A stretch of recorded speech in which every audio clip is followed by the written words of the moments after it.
Cube. Débat, opinion et analyse. Explore toutes les facettes de l'actualité. Ah, David Proulx, bonjour. Bonjour Rémi. Alors toi, on le sait, tu es assez favorable à l'intrusion de l'intelligence artificielle dans nos vies. Des fois, on n'est pas d'accord, toi et moi, mais sur un sujet, on l'est, c'est dans le domaine de la santé. C'est d'ailleurs ta spécialité. Là, tu veux nous parler de l'utilisation de l'IA pour mieux prédire le succès des transplantations du foie et du rein. Ben exactement. Écoute, un de mes petits plaisirs cette semaine, c'est de te faire dire « Ah, mais tu vois, pour ça, l'IA, je suis pour ça. » Donc, tu es converti? J'ai essayé de le faire tous les jours de la semaine à date. Puis je pense qu'aujourd'hui, tu vas aimer, puis les auditeurs aussi vont aimer ce que je vais présenter au sujet de l'IA. Donc, j'ai deux études, puis pour deux organes différents. Donc, il y en a une de l'Université de Washington par rapport aux reins. Donc, ce qu'il faut comprendre, aux États-Unis, il y a 90 000 personnes qui attendent une transplantation. Il y en a de 11 à 12 qui meurent tous les jours, faute de donneurs.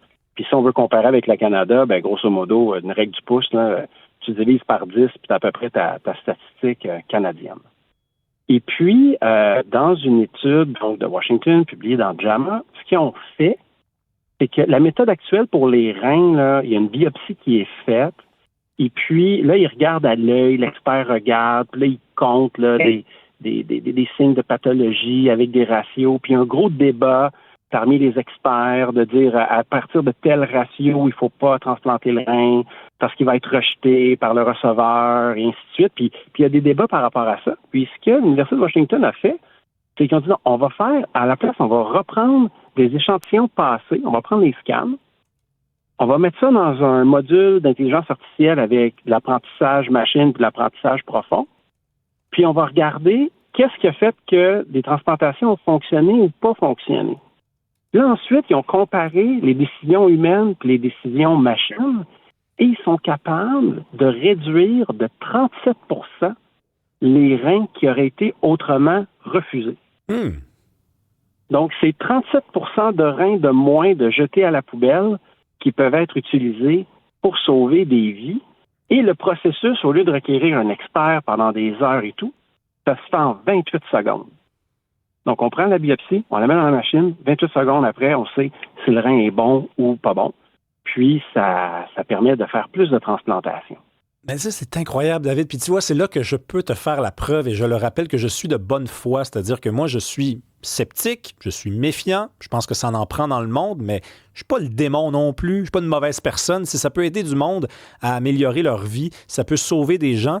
Si on n'est pas capable de faire des progrès, regarde, par exemple, l'Alzheimer. Si un jour l'IA peut nous aider à faire le pas de plus vers la guérison, parce qu'on n'est toujours pas capable de faire ça malgré des millions et des millions d'investissements, bien, l'IA peut aller là pour moi. Oui, ben tu vois, ce qu'on a parlé il y a quelques semaines par rapport à l'Alzheimer, c'est que l'IA, à partir des données GPS de comment quelqu'un conduit sa voiture, on est capable de prédire à l'avance le début du déclin avant même les signaux cliniques qui nous permettent de prendre soin des patients avant même que les médecins...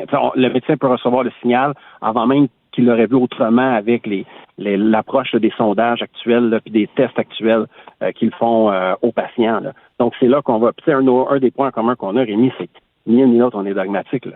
Montrez-moi les faits. Tu sais, même pour voter pour le Parti libéral. Si tu me montres des faits pour me montrer qu'il n'y a plus de corruption dans ce parti-là, autant au fédéral qu'au provincial, je pourrais voter libéral. Pas dogmatique. Il faut juste me montrer les faits.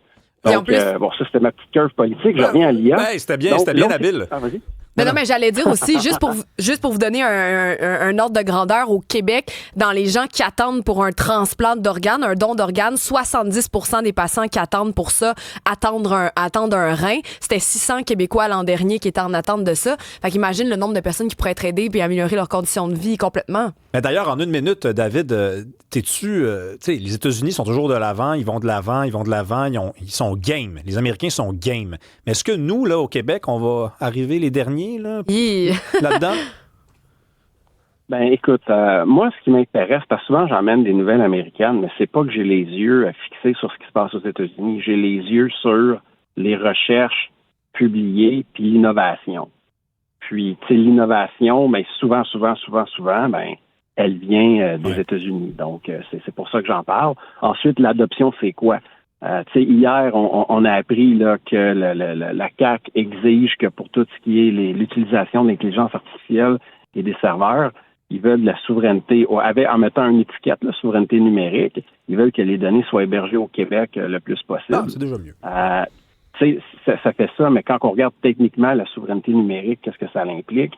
Pas parce que tes données sont au Québec que tu es souverain numériquement, là, parce que ça demeure sur du hardware et du software, du logiciel américain, desquels ils ont accès par Internet. Là. Mais ça, c'est un sujet pour un autre jour. Ouais, ben on va s'en reparler. Je veux juste entendre dire encore que c'est bon l'IA. Là.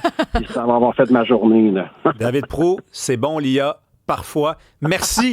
On s'en reparle. Il faut qu'on se laisse plus tôt aujourd'hui parce qu'après la pause, normalement, on va être capable de se connecter avec la conférence de presse de Pablo Rodriguez. Merci, David Proulx.